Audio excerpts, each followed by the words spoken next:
Imagine you are standing in tall grass at dusk. No spear, no fire, no tribe behind you. Just your breath, your heartbeat, and the sound of something moving in the dark. At first, you think it is a wolf. That is bad enough. A wolf can test you. A wolf can follow you. A wolf can wait for your legs to fail. But then the grass opens, and it is not a wolf. It is a tiger. It is a tiger. 600 pounds of muscle, eyes fixed on your throat. Now ask yourself one question. Why did evolution make that, but never made a wild dog that big? The easy answer is simple. Maybe dogs just never got the chance. Maybe the right environment never appeared. Maybe the fossil record is missing the giant wolf that should have existed. That answer feels comforting, but it is probably wrong. Because nature did try. It pushed dogs toward giant size. It built monsters with dog bodies and bone-crushing jaws. And then it killed them off. Not because they were weak, but because they were built wrong for the job. That is the deeper truth. A tiger is not just a bigger predator. A tiger is a survival machine built around one perfect moment. A wolf is not just a smaller predator. A wolf is a survival machine built around time. One kills in seconds, the other kills through distance. And once you understand that difference, you understand why ancient humans feared both, but for completely different reasons. A tiger meant instant death. A wolf meant a long argument with exhaustion. To our ancient ancestors, both were nightmares, but only one could grow into a living boulder of muscle. The reason begins with the feet, not the teeth, not the jaws, not even the brain, the feet. A tiger walks with hidden blades. Its claws are retractable. They stay protected inside the paw.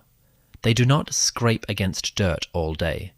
They do not grind down on stone. They wait. Then, in the final second, they appear, sharp, curved, fresh, made to hook into flesh, made to hold a struggling body in place. A wolf does not have that luxury. Its claws are always out. They touch the ground every step. They wear down. They become blunt. They work more like cleats. Good for gripping soil.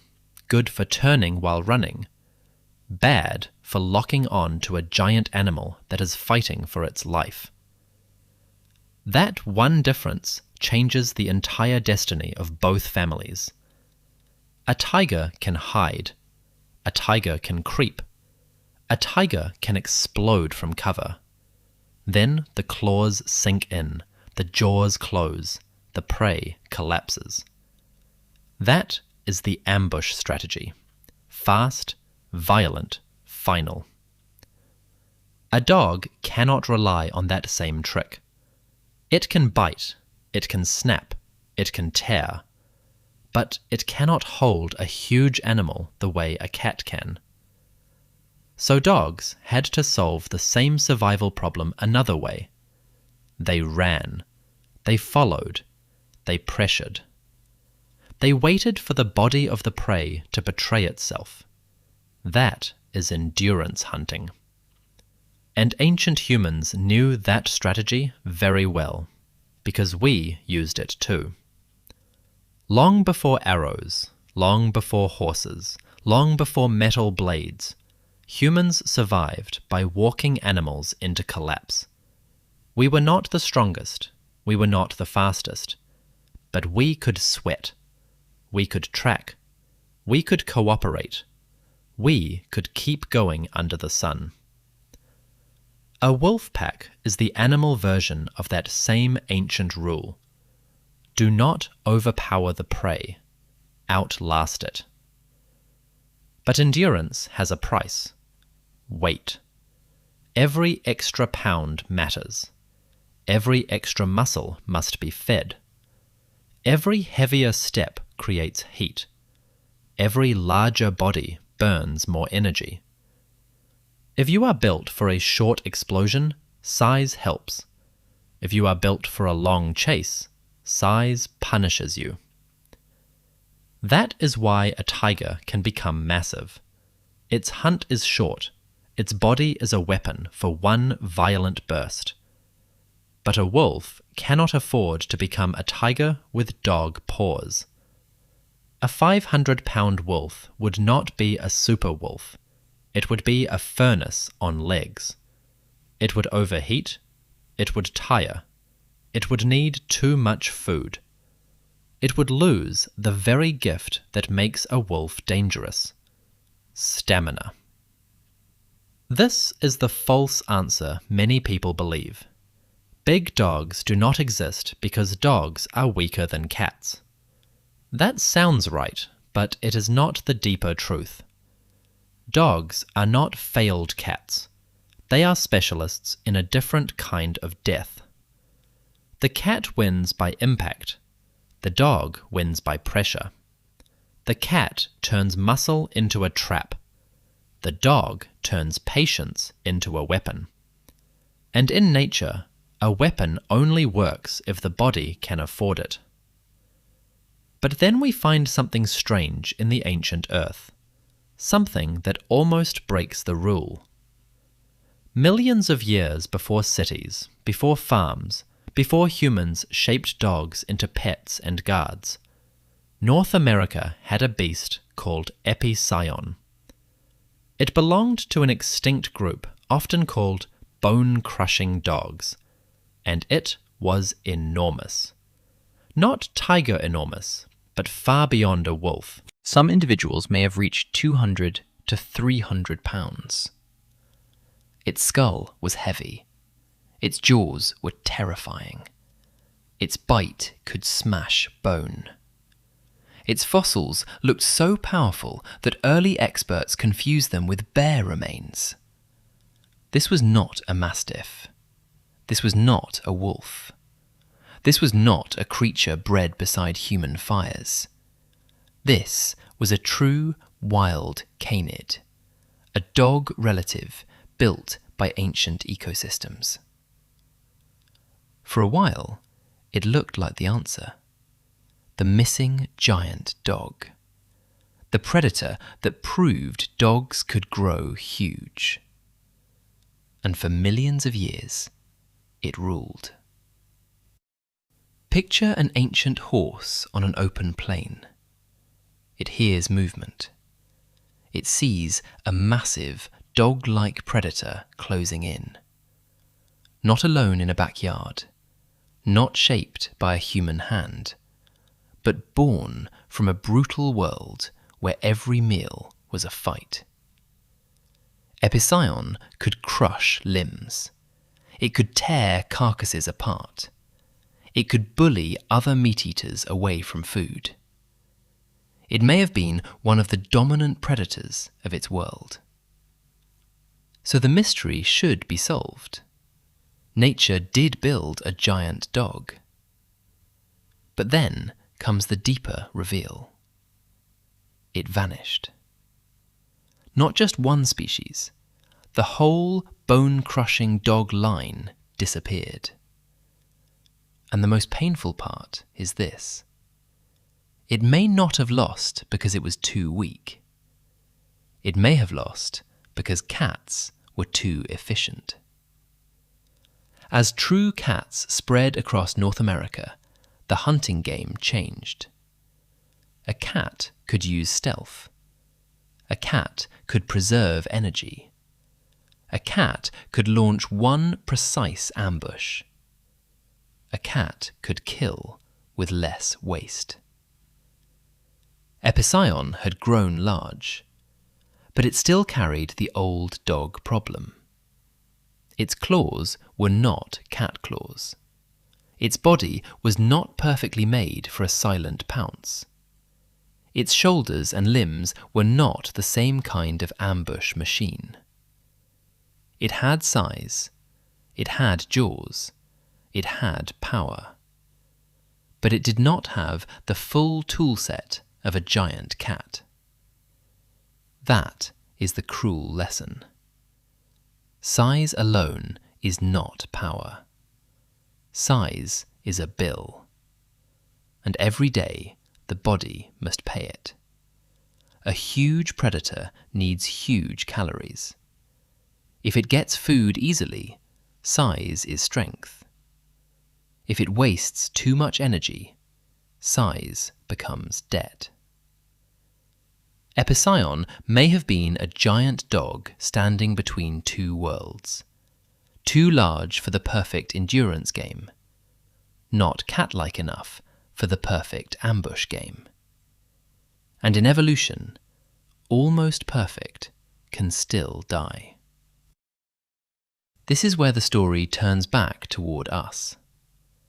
Ancient humans understood the danger of bad design. A heavy spear was powerful, but too slow. A sharp stone was deadly, but too brittle. A hunting group was strong, but only if everyone moved together. Survival was not about having the biggest tool. It was about having the right tool. Dogs found their right tool in the pack. A single wolf is not a tiger. It does not need to be. A lone wolf cannot easily drag down a massive elk. But 6 wolves can surround it. 8 wolves can test it. 10 wolves can push it until its muscles burn. The pack becomes the giant body. One animal does not need to carry 400 pounds. The group carries the power instead. That is genius. And it is ancient. It is the same reason humans became terrifying without claws. We did not grow tiger bodies. We grew social bodies. Our strength was spread across many minds, many hands, many eyes, many memories. A tribe could do what one body could not. A wolf pack works the same way. Instead of building one enormous predator, evolution built a team. That team could adapt. If one wolf tired, another pushed forward. If prey turned, another blocked it. If a hunt failed, the group tried again. A tiger puts everything into one body. A wolf spreads the risk across many bodies. That made giant size unnecessary. Why become a 500-pound animal when 5 100-pound animals can solve the same problem? Why risk broken bones? Why risk starvation?